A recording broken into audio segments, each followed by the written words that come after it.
তো আমরা সবাই বেরিয়ে পড়েছি। আচ্ছা, আমরা সবাই বেরিয়ে পড়েছি তার আগে জেনে নাও, এটা কিন্তু অনেক দিন আগেকার ভিডিও, মানে সেই সত্যযুগের ভিডিও। এটা গ্যালারিতে পড়েছিল, টাইমই হচ্ছিল না এডিট করার, এই সব এডিটে বসেছি, তারপরেই তোমরা এই দেখতে পাচ্ছ। তো এবার শুরু করা যাক তাহলে ভিডিওটা। সময়টা ছিল ওই নীলবাতি, ওই যখন শিব ঠাকুরের মাথায় জল ঢালা হচ্ছিল, মানে ওই নববর্ষের আগে যেটা আর কি, সেই সময়ের ভিডিও এটা। তো আমরা চলে গিয়েছিলাম সবাই মিলে, বন্ধুরা মিলে চলে গিয়েছিলাম এই বদ্রীনাথে, কল্যাণপুরের বদ্রীনাথে। তো জায়গাটা সত্যিই খুব সুন্দর, এখানে মেলা বসেছে, আর এই যে মন্দিরটা খুবই জাগ্রত মন্দির। তো এখানে গিয়ে দারুণ মজা হচ্ছিল আর কি।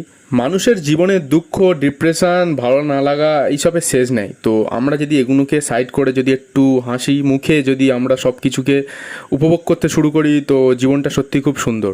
শয়ে শয়ে ভক্তরা এই পুকুরেই স্নান করে বাবার মাথায় জল ঢালে। আর এখানে কল্যাণপুর স্টেশন থেকে পুরো মন্দির পর্যন্ত প্রায় জায়গায় এখানে ফ্রিতে খাবার দিচ্ছে ভক্তদের জন্য। কোথাও লুচি আলুর দম, কোথাও ছোলা, কোথাও থামস আপ, কোথাও তরমুজ। আমরা কি করব, আমরা তো জলও ঢালতে আসিনি, আমরা ফ্রিতে খেয়েই যাচ্ছি। আর কি করব, দিচ্ছে না আর করতে তো পারি না। তো দেখা হচ্ছে তাহলে পরের ভিডিও, ততক্ষণ পর্যন্ত বাই।